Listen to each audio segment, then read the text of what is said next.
구치소에서 설을 맞은 윤 대통령은 연휴에도 변호인단을 접견해 재판 대책 마련에 시간을 쏟았습니다. 다음 주부터 재개될 탄핵 심판과 곧 시작될 형사재판 모두 치열한 법정 다툼이 예고되는데요. 다양한 쟁점 사안 오늘 김성수 변호사와 함께 짚어보겠습니다. 어서 오세요. 안녕하세요. 네, 안녕하십니까. 자, 윤 대통령이 설 당일인 어제도 변호인단을 종일 접견한 것으로 알려졌습니다. 지금 이중 재판을 준비하고 있는 상황인데 형사 재판과 탄핵 심판 각각 어떤 점에 주안점을 두고 준비를 하고 있을까요?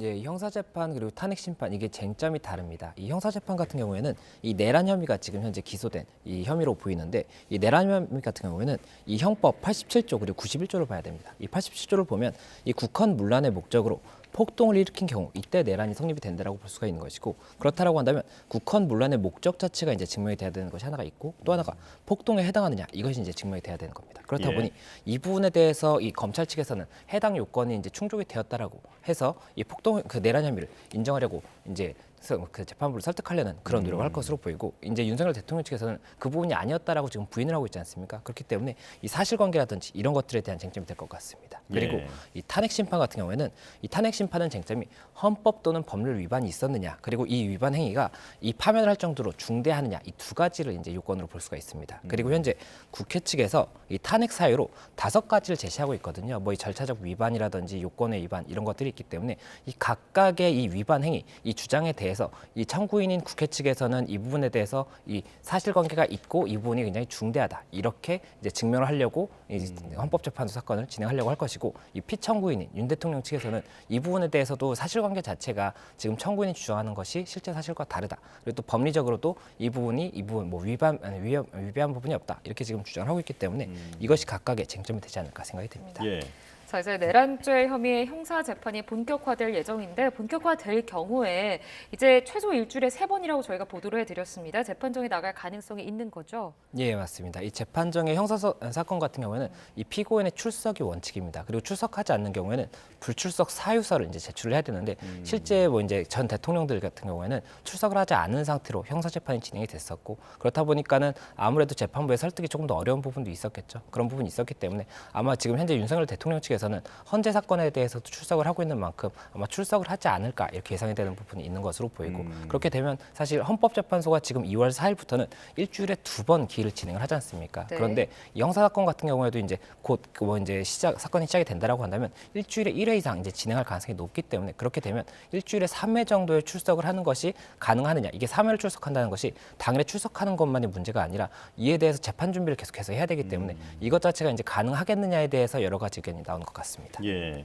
그렇다면 탄핵 심판과 형사 재판 일정이 상당히 촉박한 상황인데 대통령 측에서 방어권이 제대로 보장이 안 된다, 시간이 부족하다 이렇게 주장할 가능성도 있는 거겠죠? 예, 맞습니다. 말씀드린 것처럼 이게 일주일에 3회를 출석한다는 것 자체가 지금 이제 헌재 사건 같은 경우에 2월 4일이나 6일 같은 경우에는 거의 종일 이제 하루 종일 증인 신문을 진행하는 그런 일정이 있습니다. 그렇다고 한다면 이 하루 종일 증인 신문을 위해서는 그 반대 신문의 내용도 정리를 해야 되는 것이고 이 부분에 대해서 이제 이 당일에는 또 답변을 하고 이 부분을 또 정리를 해야 되지 않습니까? 그렇다고 한다면 굉장히 시간이 촉박하다고 볼 수가 있는데 여기에 더해서 이제 형사 사건에 이 일주일에 한 번씩 진행되는 기일까지도 이제 진행이 된다라고 한다면 이때도 준비를 해야 되는 부분이 있기 때문에 이것 자체가 이제 굉장히 방어권이 뭐 보장되는 것이 조금은 불리한 부분이 있다 이렇게 주장할 수가 있기 때문에 이에 대한 쟁점이 될 수가 있을 것으로 보이고 다만 지금 기소가 이제 최근에 됐지 않습니까? 그러면 기소가 된 이후에 보통은 이제 공판기일 이전에 공판을 준비하는 그 준비기일을 갖추게 됐습니다. 그러면 이 준비기일 자체가 언제쯤에 이제 정해지는지 그리고 준비기일이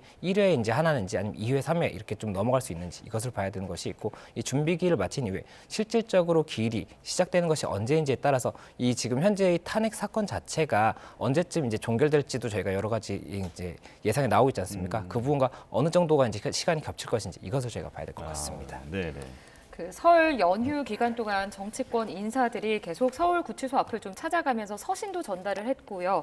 그러니까 연휴 뒤에도 지금 많은 인사들이 좀 방문할 걸로 보이는데 앞서 우리 이제 공수처에서 일반인 접견 금지 조치를 해제했다 이렇게 좀 전해졌거든요. 그러니까 일반인 변호인 외에 이제 일반인 접견이 가능해진 거라고 봐야 될까요? 예, 맞습니다. 이 접견이 두 가지가 있습니다. 이제 일반인 접견이 있고 변호인 접견이 있습니다. 그래서 미결수 같은 경우, 이제 확정 결정이 아직 나지 않은 이 경우에는 미결수는 변호인 접견을 통해서 자신의 사건을 준비하는 그런 접견 시간을 가질 수가 있는 게 있습니다. 그리고 일반인 접견 같은 경우에는 이제 뭐 가족이라든지 이 주변 사람들이 접견을 하는 이 다른 절차라고 볼 수가 있는 것인데, 가족도 포함이 되는 거죠? 예, 맞습니다. 가족도 포함해서 할 수가 있는 것이고, 이게 그래서 접견하는 접견실 자체도 달리 있고 이 부분이 조금 절차가 다르다고 볼 수가 있습니다. 그래서 일반인 접견 같은 경우에는 이 변호인 접견은 거의 이 부분이 제한이 되는 부분이 많이 이제 없습니다. 왜냐하면 피의자의 이 방어, 피의자라든지 피고인의 방어권이 보장이 필요한 부분이 있기 때문에 그렇게 되는 것인데, 이 일반인 접견 같은 경우에는 지금 현재는 1인 1회, 그러니까 1일에 1회만 접견이 가능한 부분이 있고, 이게 가중 여부와 관계없이 1일 1회가 이제 한정이 되어 있습니다. 그리고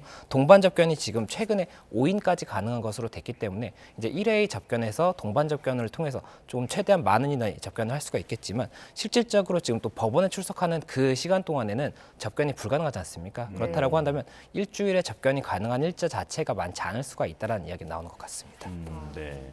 자, 지금 사실 이 두 개의 재판이 진행이 되다 보니까 이제 상당히 복잡한데, 형사 재판은 그러니까 내란죄로 처벌을 받느냐 안 받느냐 이걸 다루는 거고, 그리고 탄핵 심판은 대통령 지위를 상실하느냐, 이 부분에 대해서 다루는 건데, 자, 형사 재판 얘기를 조금 더 짚어보겠습니다. 자, 내란 우두머리 혐의로 재판에 넘겨진 건데 어떤 재판부에 배당될지도 관심이거든요. 김용년 전 장관 등의 재판이 배당된 재판부에 배당이 될 거다라고 하는 전망도 있는데, 이건 어떻게 보십니까? 네, 일단은 재판부가 이제 배당이 되는 것이 이 법원 안에도 재판부가 굉장히 많이 있지 않습니까? 그 중에 어느 재판부로 가느냐도 굉장히 중요하게 볼 수가 있는 부분인데, 이 부분 지금 말씀하신 것처럼 지금 이 관련 사건들의 이 배당 자체가 형사 합의 25부에 지금 배당이 되어 있습니다. 그렇다 보니까 이번 이 사건 자체도 형사 합의 25부로 배당이 되지 않겠느냐라는 이야기가 나오는 것이 있는 것으로 보이고, 다만 그 부분에 대해서 한 재판부에 이것이 이제 다 몰리는 것 자체가 재판의 진행에 있어서도 일정 자체가 이제 재판부도 좀 부담이 될 수가 있는 것도 있고, 그리고 또 이게 사건이 한 곳에 몰리게 된다면 공정성의 논란도 있을 수가 있지 않습니까? 그렇기 때문에 이 배당에 있어서도 법원에서 여러 가지를 검토해서 아마 배당을 하지 않을까 생각이 되고, 이 대법원 예규를 보면 이 관련 사건의 경우에 이제 먼저 이 배당된 재판부가 있다라고 한다면 그 해당 재판부에 배당할 수 있다라는 예규는 있거든요. 그렇다 보니 이 부분까지도 종합적으로 검토하지 않을까 생각이 됩니다. 예. 자, 그렇군요. 그런데 만약에 재판부가 달라진다라고 하면 그것도 좀 법원이 상당히 고심하는 부분이 있을 것 같은데, 만약에 다른 재판부에서 김용현 전 장관과 윤석열 대통령에 대한 판단이 다르게 나온다, 극심한 혼란이 일어날 수도 있잖아요. 이 부분도 지금 고려하고 있는 거겠죠? 예, 그런 부분까지도 고려하지 않을까 생각이 됩니다. 그리고 실제로 이제 뭐 다른 사건들을 해보면 저희 같은 경우도 이제 동일한 사안에 대해서 동일한 쟁점인데 재판부가 다르기 때문에 죄명 자체는 다르거든요. 그렇다 보니까 하나는 무죄, 하나는 유죄가 나왔다가 이제 항소심에서 다 무죄로 종결이 됐던 사건도 있는데, 그것처럼 재판부가 다르다라고 한다면 사실관계 인정에 대해서도 달리 볼 수가 있는 것이고, 증거의 뭐 인정 이런 부분도 달리 볼 수가 있습니다. 그리고 그 부분에 대해서 결국엔 합치가 되는 것이 이제 대법원 또는 그 항소심, 이 상급심에서 결국에는 합치가 된다라고 볼 수가 있기 때문에 그런 부분까지도 검토하지 않을까 생각이 되고, 이런 부분에 대해서도 이제 법원에서는 당연히 고려할 수밖에 없기 때문에 배당에 있어서 여러 가지 좀 종합적으로 검토하지 않을까 생각이 됩니다. 예. 지금 윤 대통령 쪽에서는 유혈 사태도 없었는데 이게 어떻게 내란죄가 성립이 되느냐, 이게 가능한 것이냐, 이제 이런 입장인 거고, 검찰로서는 이 대통령의 내란죄가 입증이 되어야만 하는 어떤 증거가 필요한 상황인 거잖아요. 지금 뭐 어떤 점을 좀 검찰 쪽에서는 주목할 거라고 보십니까? 예, 이게 내란 혐의가 이제 인정이 되기 위해서는 국헌문란의 목적 그리고 폭동, 이 두 가지가 인정이 돼야 됩니다. 이 국헌문란의 목적을 이제 설명을 드리면 형법 91조에 국헌문란의 정의를 두고 있습니다. 그래서 이 한 가지가 헌법 또는 법률에 정한 절차에 의하지 아니하고 헌법 또는 법률의 기능을 소멸시키는 것, 이것이 하나의 국헌문란으로 볼 수가 있는 것이고, 또 다른 한 가지가 헌법에 의해서 설치된 국가기관을 강압에 의해서 전복 또는 그 권능 행사를 불가능하게 하는 것, 이것이 또 하나의 국헌문란의 정의라고 볼 수가 있습니다. 그렇다 보니 지금 국회는 헌법상에 설치된 국가기관이거든요. 그렇다 보니 국회에 대한 권능 행사를 뭐 불가능하게 하는 그런 부분의 시도가 있었다라든지, 아니면 이 전복하려는 이런 시도가 있었다라고 한다면 이것 자체가 이제 국헌문란의 목적이 증명될 수 있는 그런 부분이 될 수가 있는 것이고, 또 이제 헌법 또는 법률의 기능을 소멸시키는 것에도 해당할 수 있는 부분의 사실관계가 있을 수가 있기 때문에 이런 것에 대해서 일단은 사실관계를 이제 증명하는 것이 중요하고, 그렇다 보니까 지금 여러 가지로 이야기가 나오는 것이 그 12월 3일 당시에 국회에 이 군인들이 들어갔던 것 자체의 목적이 무엇이었느냐, 이것이 쟁점이 되는 것이 하나가 있는 것이고, 또 체포조가 있었느냐에 대한 것도 쟁점이 될 수가 있는 겁니다. 뭐 국회의원 체포라든지 이런 이야기가 있었다라는 이야기가 나오고 있기 때문에 그런 부분이 하나가 있을 수가 있는 것이고, 또 이제 국회에 대해서라든지 뭐 언론사에 대해서 어떤 뭐 단전 단수라든지 이런 제재를 가하려고 했다라는 부분도 이야기가 지금 주장에 나오고 있기 때문에 이에 대해서도 증명을 통해서 만약 그런 사실이 있다라고 한다면 국헌불란 목적에 대해서 어느 정도의 증명이 가능한 부분이 있을 수가 있기 때문에 검찰에서는 이런 부분들에 대해서 사실관계 인정을 받기 위한 여러 가지 증거를 제시하지 않을까 생각이 되고 예. 또 이제 폭동이라는 부분도 증명이 돼야 됩니다. 그렇기 때문에 폭동이라는 것 자체의 법률상의 개념이 어떤 것인지를 판단을 해야 될 것으로 보이고 그러한 행위가 이 개념상의 지금 현재의 사실관계가 그 개념상의 폭동에 해당할 수 있는지도 쟁점이 될 수가 있기 때문에 이 두 가지가 종합적으로 다 증명이 돼야 되는 것이어서 이 검찰 측에서는 방금 말씀드렸던 그런 현재 지금 사실관계의 주장이 있기 때문에 이 주장을 증명하기 위해서 여러 가지 이 증거를 제시할 것이고 피청구인 측에서는 이런 부분에 대해서 지금 전체적으로 사실관계를 부인을 하고 있거든요. 그렇다 보니까 이 부인을 할 수 있는 것에 대한 여러 가지 뭐 증인 신문이라든지 여러 좀 뭐 관련 증거들을 제출하지 않을까 생각이 됩니다. 그럼 종합적으로 봤을 때 폭동과 국헌문란 관련해서 두 가지가 다 성립이 되어야만 내란죄가 성립이 되는 건가요? 한 예, 가지만 맞습니다. 성립이 될 경우에는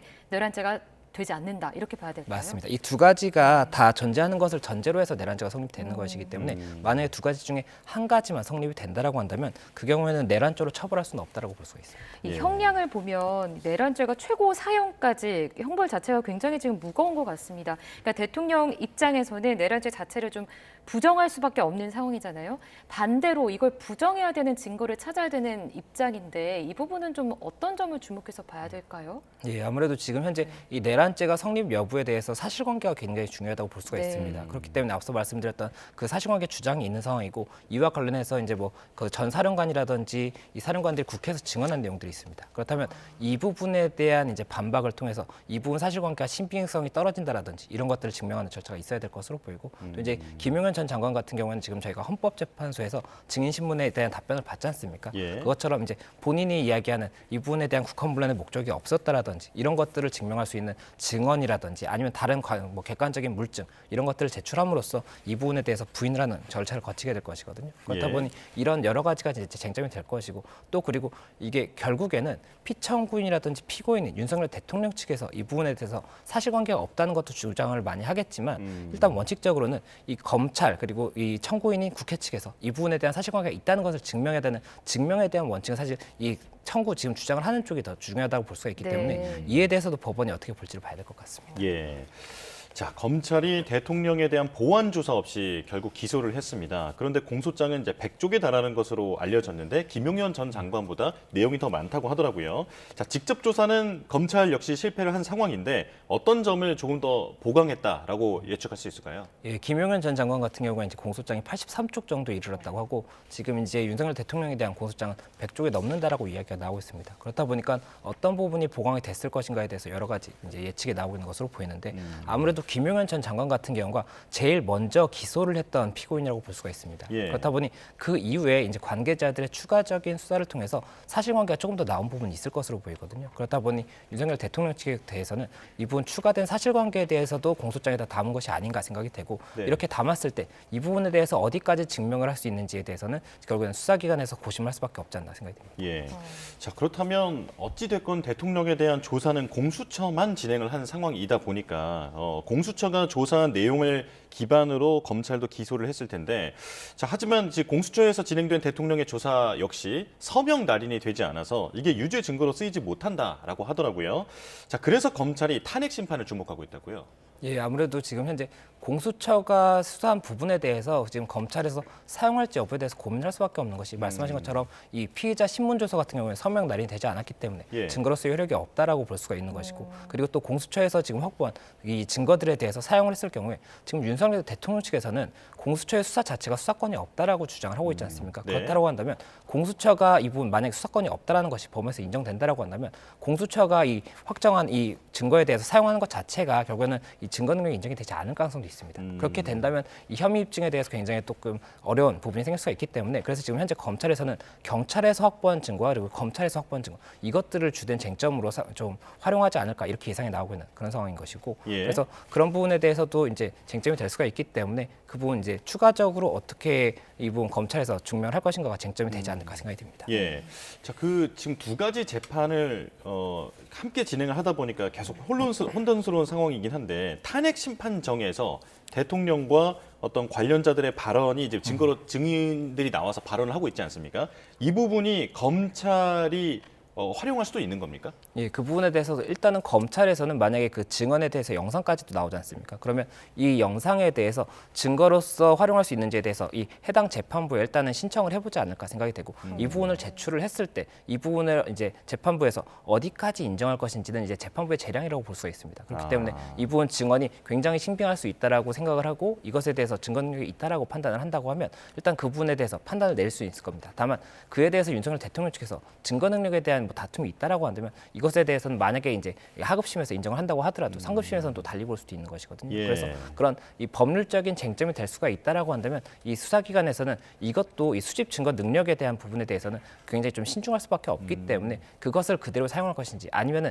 이 각각의 증인들에 대해서 별도의 증인 신문을 통해서 다시 한번 증거 능력을 이제 조금 명확하게 할 수 있는 그런 절차를 거칠 것인지는 봐야 될 것 같습니다. 예. 증거 활용이나 효력 관련해서도 이제 좀 짚어봐야 될 것 같은데, 그러니까 그렇다면 대통령 측에서는 결국에는 탄핵 심판에서 어떤 점을 좀 진술할 것인가에 대한 고민이 계속 깊어질 것 같아요. 이제 5차 변론기일도 앞두고 있고 또 앞서 4차 변론 때는 이런 언급을 했어요. 그 김용현 전 장관에게 질문을 하는 과정에서 포고령의 위법성 등을 좀 알고 있었다라는 등의 이제 발언이 나오기도 했죠. 근데 이런 경우에 좀 형사 재판의 어떤 유불리 이런 부분에 좀 영향이 되는 겁니까?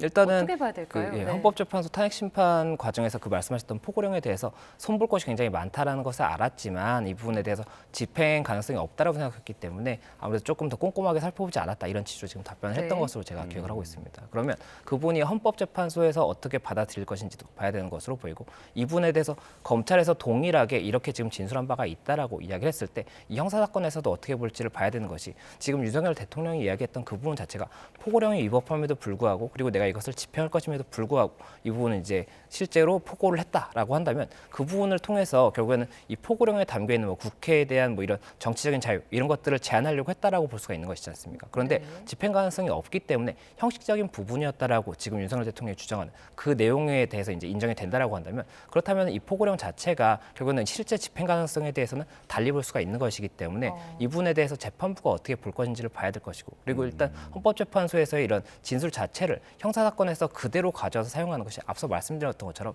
이 부분에 대해서도 증거 능력이 인정될 것인지 그리고 증거 능력이 인정된다고 했을 때 어느 정도의 증명력이 있는지에 대해서는 별도로 봐야 되기 때문에 이 부분은 아마 별개로 진행하지 않을까 생각이 됩니다. 예.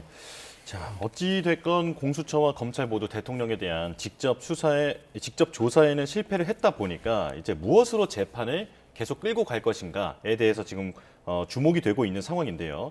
검찰이 남은 인물들, 그러니까 공범으로 지목되어 있는 인물들에 대한 내란죄 수사를 계속해서 이어가고 있다라고 합니다. 자, 그렇다면 추가 수사를 통해서 다른 인물들을 조사하는 과정에서 얻어낸 그런 증거를 대통령 재판에 사용하게 되는 겁니까? 예, 그 부분에 대해서도 검찰이 신중하게 접근을 할 수밖에 없지 않나 생각이 됩니다. 이게 기소 이후에 어떠한 증거를 추가하는 것 자체에 대해서는 이 재판부에서 어디까지 증거 능력을 인정할 수 있는 것인가에 대해서 이게 굉장히 다툼이 많고 대법원 판례도 있습니다. 그렇다 예. 보니까 이 피고인이 일단 기소된 이후에 압수수색을 한 그런 부분에 대해서는 증거 능력이 없다는 대법원 판례도 과거에 있었거든요. 그 그렇다 보니 기준을 좀 어떻게 봐야 되는 겁니까? 예, 아무래도 이게 대등하게 일단은 기소가 되고 나면 네. 이 검찰과 이 피고인이 대등한 상태에서 다퉈야 된다라는 것이 이제 법의 원칙입니다. 왜냐하면 그렇지 않다라고 한다면 피고인의 방어권이 이제 보장이 안 될 수도 있는 것이고 이것이 내가 누군가를 구속하려고 하는 이런 부분이라고 볼 수가 있는 것인데 이에 대해서는 당연히 기본권을 최대한 존중을 해줘야 되는 거지 않습니까? 그렇다 보니 이 구속된 상태라든지 아니면 재판을 넘어간 이 상태에서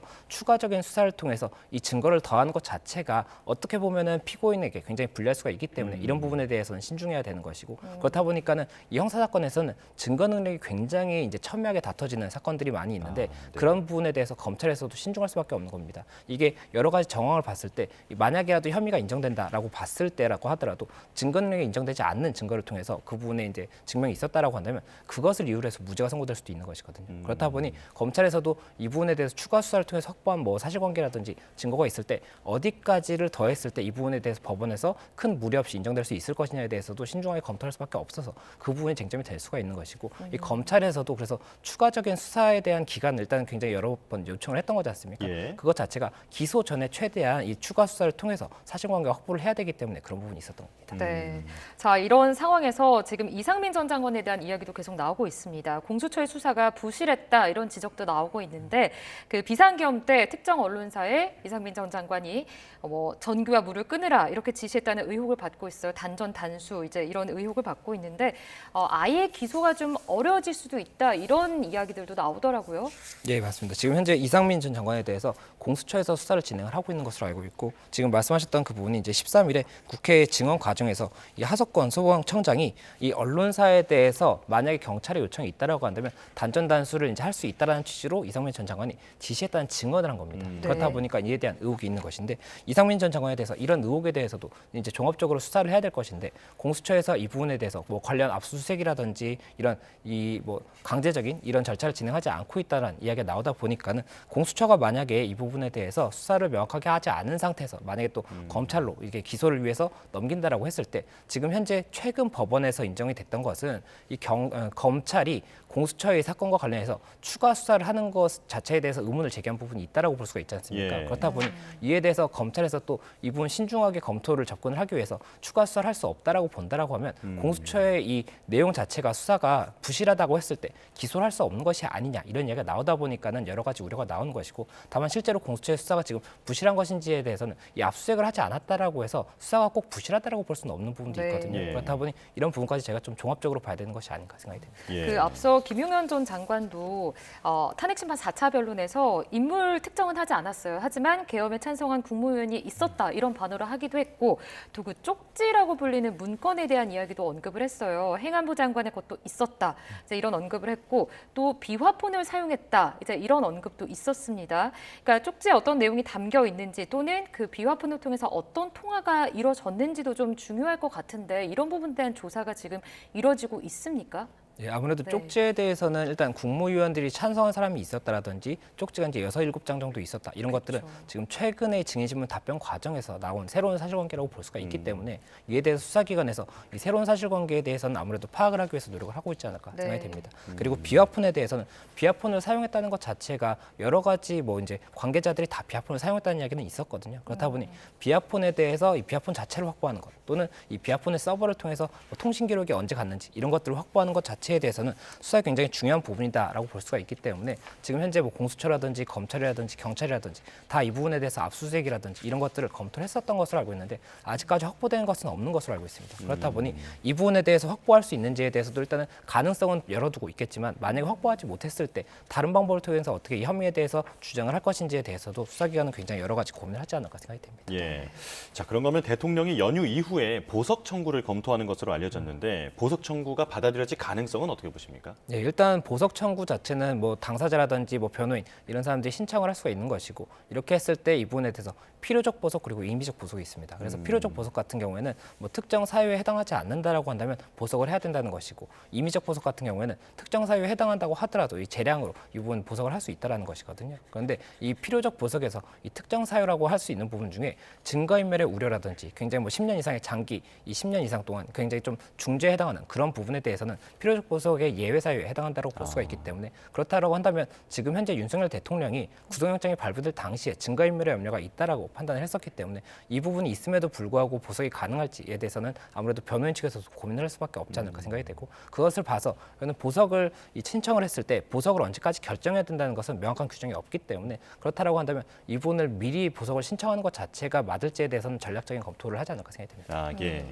자, 탄핵 심판 관련해서도 좀 이야기를 나눠보겠습니다. 이제 다음 주부터 탄핵 심판이 본격화됩니다. 이진우 육군 수도방위사령관 또는 곽종근 육군 특수전사령관 등 이런 이제 증언대에 설 주요 인물들의 증언도 굉장히 중요할 걸로 보이는데 아무래도 지금 윤 대통령 주장과는 좀 배치되는 증언을 했지 않습니까?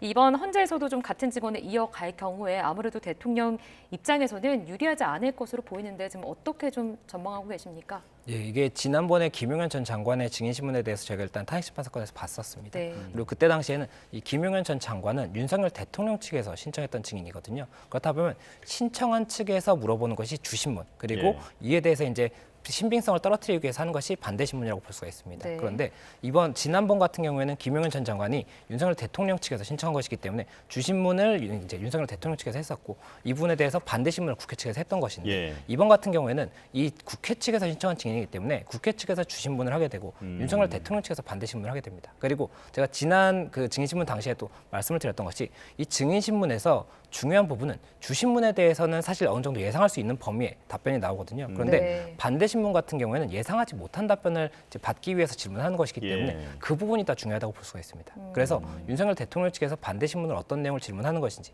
그리고 이에 대해서 답변이 어떻게 되는 것인지가 굉장히 중요하지 않을까 생각이 되고 그리고 재판부에서 이제 주신문과 반대 신문 그리고 또 제주신문, 재반대 신문 이렇게 맡은 다음에 재판부에서 질문을 하게 됩니다. 그리고 이 재판부의 질문이 굉장히 날카롭기 때문에 이 재판부에서 질문을 어떻게 하는 것인지와 이에 대한 답변이 어떻게 되는 것인지 그리고 또 이 증인의 증언을 할 때 뭐 이제 뉘앙스라든지 이런 것들은 영상을 보면 실제로 보면 알게 되는 부분이 있습니다. 이 답변할 때 뭐 당황한다든지 아니면은 뭐 말을 굉장히 천천히 한다든지 이런 것들이 있을 수가 있기 때문에 이런 것까지 종합적으로 판단을 해서 사실관계를 어떻게 답변하는지를 저희가 봐야 될 것 같습니다. 예. 그렇다면 방금도 잠깐 언급을 해주셨지만, 그러니까 양측 진술이 좀 첨예하게 엇갈리는 상황에서 뭐 문서나 녹취 등의 증거가 없을 경우에는 그러니까 재판부는 결국에는 어떤 점을 보고 판단을 내리는 건지 좀 궁금하거든요. 네, 증인 신문 자체가 이제 답변을 하는 것이 사실관계를 파악하기 위해서 굉장히 중요할 수 있는 부분이 이제 내가 이런 것을 들었다라든지 내가 직접 경험했다 이런 것들이 있는 거지 않습니까? 예. 이에 대해서 이제 답변을 받는 것이고 이것이 이제 증인의 모습이나 태도, 진술의 뉘앙스 등을 통해서 신빙성에 대해서 이제 판단을 하게 되는 것이 있고 또 그것이 이 객관적인 물증이 있지 않습니까? 내가 언제 뭐 이런 일이 있었어요라고 하고 이에 대해서 관련 물증이 있는데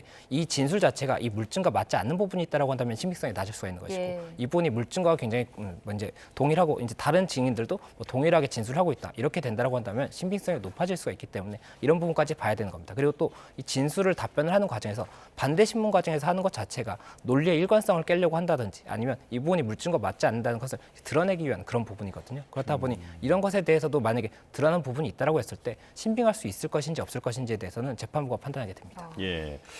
그렇다면 사실 그 이진우 수방사령관이라든지 특히 홍정원 국정원 전 차장 같은 경우에는 대통령의 증언과 완전히 반대되는 대통령의 진술과는 완전히 반대되는 주장을 하고 있는데 대통령이 헌법재판소에서 이들을 직접 신문하는 모습도 볼 수 있을까요? 예, 일단은 변호인이 신문하는 것이 원칙이라고 볼 수가 있는데 만약에 당사자가 직접 신문을 하고자 했을 때는 이제 재판부에 요청을 해서 신문을 할 수는 있을 겁니다. 예. 그런데 그것 자체가 김용현 전 장관 같은 경우에는 일단 여러 가지로 뭐 주신문을 하는 과정에서 직접 신문을 하는 모습이 보이긴 했었지만 이번 같은 경우에는 오히려 반대 신문을 하는 과정이기 때문에 예. 직접 신문을 하는 것 자체에 대해서 이게 또 어떻게 보일지도 비춰질지도 고민을 해봐야 되는 것이기 때문에 아무래도 직접 신문은 최소화하지 않을까 생각이 됩니다. 아, 그렇군요. 자, 지금 이슈가 한 가지 더 있습니다. 현재 그 헌법재판관 8명 중에 이제 2명의 임기가 4월 18일까지로 끝이 나죠.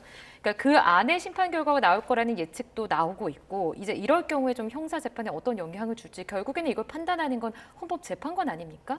그러니까 어떻게 좀 봐야 될까요? 예, 아무래도 헌법재판소의 판단이 뭐 이제 미리 나온다라고 한다면 그 부분에 대해서 형사 사건은 사실 별도고 그리고 요건도 다르지 않습니까? 그렇기 네. 때문에 각각 달리 판단을 할 수가 있는 것인데 다만 이 사실관계 인정에 있어서 헌법재판소에서 여러 가지 증인 신문을 통해서 사실관계 인정한 부분이 있다라고 한다면 이것을 형사 사건에서도 어느 정도 반영할 가능성이 현실적으로 있지 않을까라는 이야기는 나올 수 있을 것 같습니다. 다만 그 부분에 대해서 법적으로는 이 관련 사건에서 어떠한 판단이 있었다고 하더라도 그 부분은 이제 동일하게 판단하는 것이 의무라든지 이런 것이 아니고 오히려 각각 판단을 하는 것이 피의자라든지 피고인의 방어권에 부합하는 부분이기 때문에 이것은 각각 판단하는 것을 원칙으로 하겠지만 아무래도 그런 우려가 나올 수는 있다라는 이야기는 나올 것 같습니다. 네. 예, 알겠습니다. 자, 지금까지 김성수 변호사와 이야기 나눠봤습니다. 고맙습니다. 고맙습니다. 고맙습니다.